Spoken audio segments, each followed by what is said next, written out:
परिचय घेऊन येत आहे साक्षीताई। नमस्कार, माझे नाव स्वाती। आजच्या परिपाठांतर्गत आजचा पुस्तक परिचय घेऊन येत आहे मी।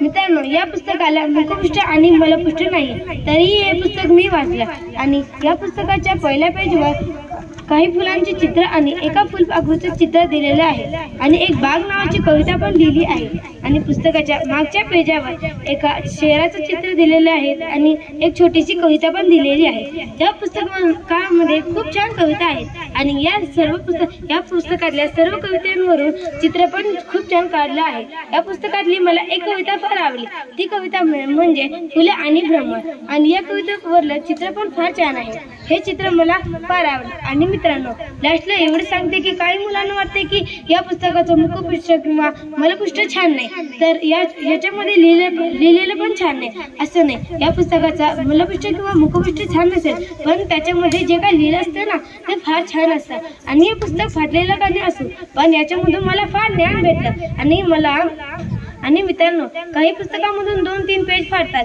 तर ते पुस्तक फेकून देतात असं नाही। आपण पुस्तक फेकून न देता आपण त्याच्यामधलं ज्ञान फेकून द्यायला असं नाही करायला पाहिजे आणि त्या ज्ञानाचा पुरेपूर फायदा घ्यायला पाहिजे।